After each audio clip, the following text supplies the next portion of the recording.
Le hasard fait bien les choses.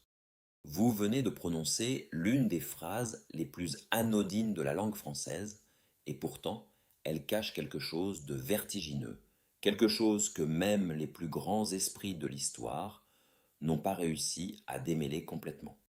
En disant ces mots, vous venez de personnifier le hasard.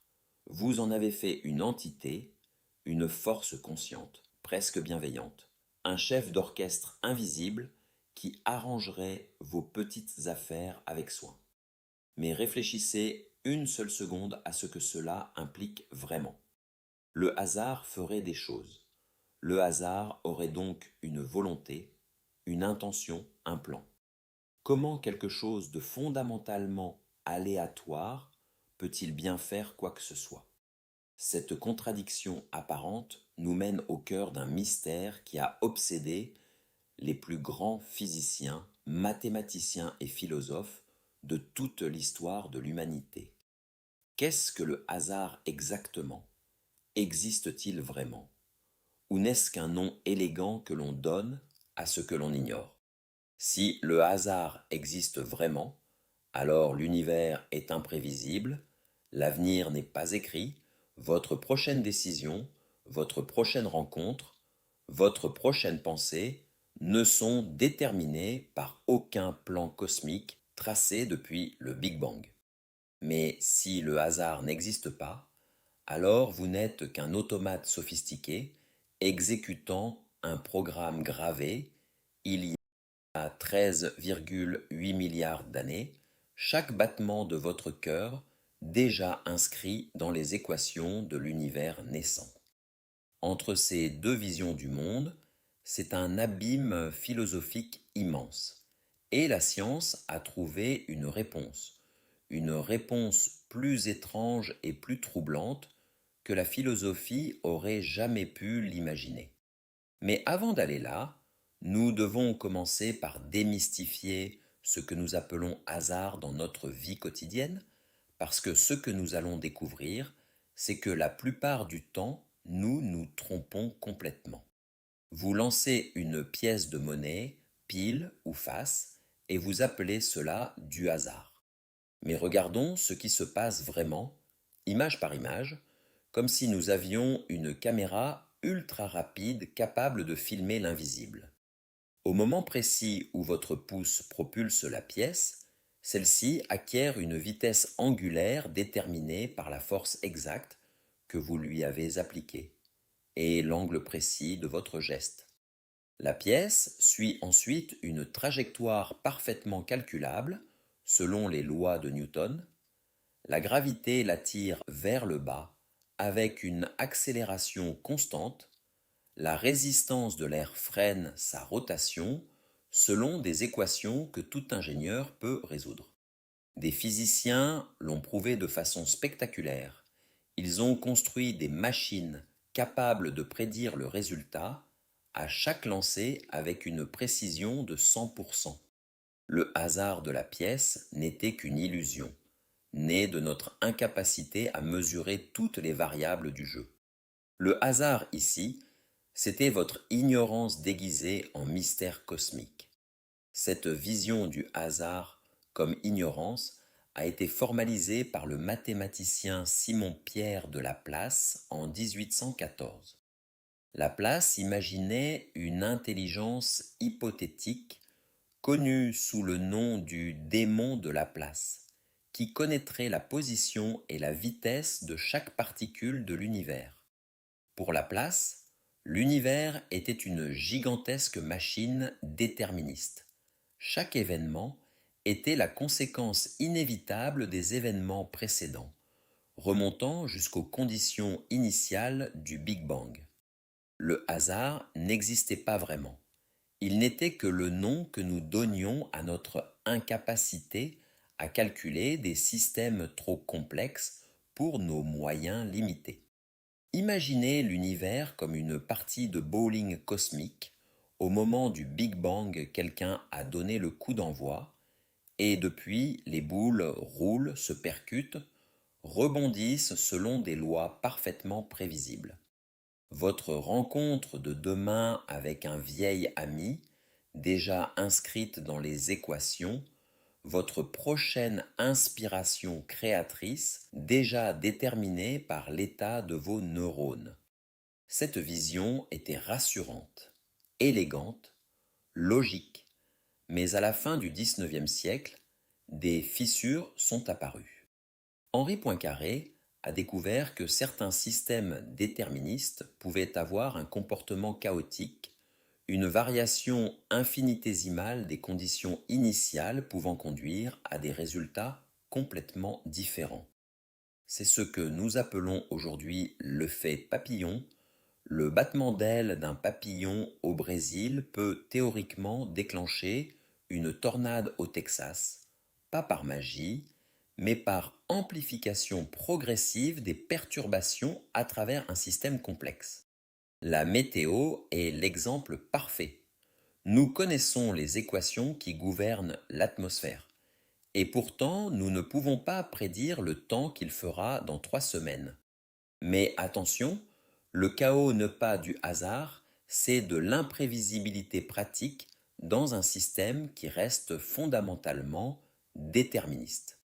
C'est comme un livre écrit dans une langue que nous ne savons pas lire, le texte existe, il a un sens, mais nous ne pouvons simplement pas le déchiffrer. Jusqu'ici, tout ce que nous avions appelé hasard s'était révélé être autre chose, de l'ignorance, de la complexité, du chaos déterministe. Mais voilà la question au cœur de tout cela, est-ce qu'il existe un vrai hasard qui ne serait pas dû à notre manque d'information, mais qui serait inscrit dans la nature même des choses, un hasard que même le démon de Laplace, avec une connaissance parfaite de l'univers, ne pourrait éliminer. Pour répondre à cette question, nous devons quitter le monde familier des pièces de monnaie et des équations. Nous devons plonger dans l'univers de l'infiniment petit, là où les règles du jeu changent complètement. En 1896, Henri Becquerel découvre par accident la radioactivité. Il place des sels d'uranium sur une plaque photographique et lorsqu'il développe la plaque, il découvre qu'elle a été impressionnée. L'uranium émet spontanément un rayonnement invisible capable de traverser la matière. Mais voici ce qui va perturber les physiciens pendant des décennies. Prenez un atome d'uranium 238, cet atome va se désintégrer et se transformer en thorium 234. Nous savons que cela va arriver. La moitié des atomes d'uranium se désintègrent en 4,47 milliards d'années. Mais nous ne pouvons pas prédire quand un atome particulier va se désintégrer. Pas parce que nous manquons d'informations, mais parce qu'il n'y a apparemment rien à prédire, aucune horloge interne, aucun signal annonciateur, aucune variable cachée. Pour comprendre à quel point le monde quantique défie notre intuition, laissez-moi vous décrire l'expérience qui a tout changé. Une expérience si étrange que Richard Feynman, l'un des plus grands physiciens du XXe siècle, disait qu'elle contenait tous les mystères de la mécanique quantique.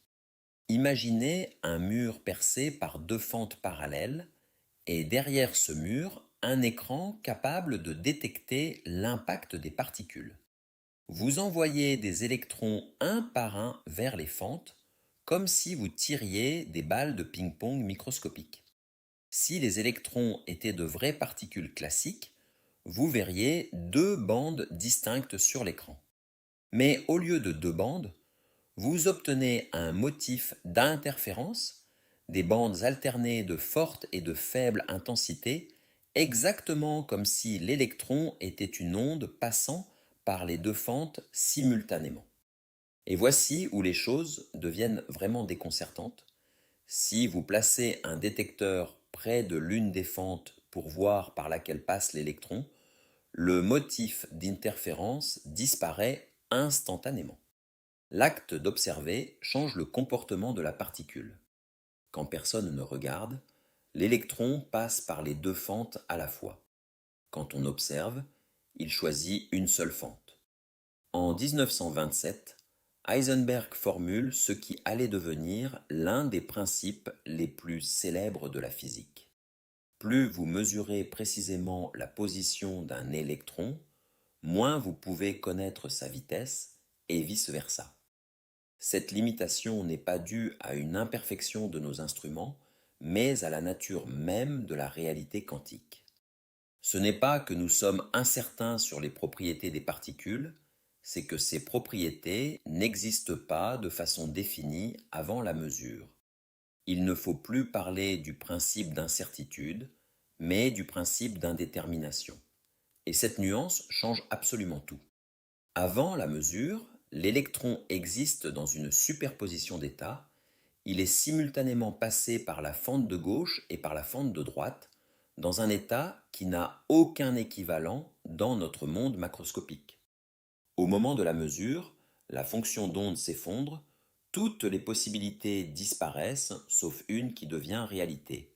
Et ce choix est purement aléatoire, déterminé uniquement par les probabilités encodées dans la fonction d'onde. Cette interprétation a déclenché l'un des débats les plus passionnés de toute l'histoire des sciences. D'un côté, Albert Einstein refusait d'accepter que l'univers soit fondamentalement aléatoire. Dieu ne joue pas au dés, disait-il. Pour Einstein, la mécanique quantique était incomplète. Il devait exister des variables cachées, des propriétés secrètes des particules que nous ne connaissons pas encore, mais qui détermineraient leur comportement.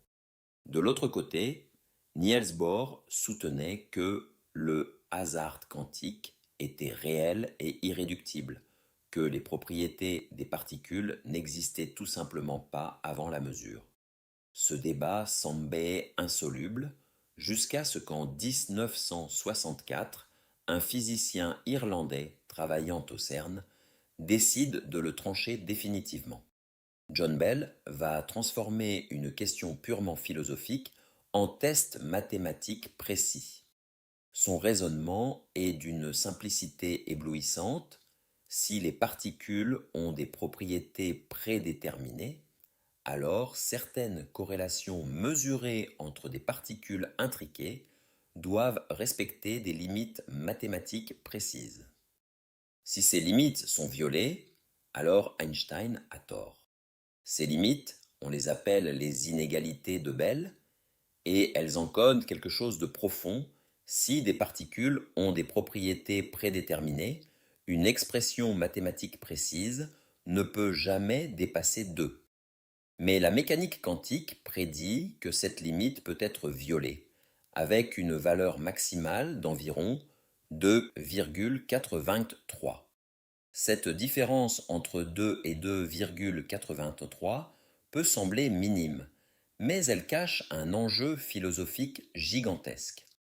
En 1982, le physicien français Alain Aspect réalise l'expérience qui va trancher le débat et les résultats sont sans appel.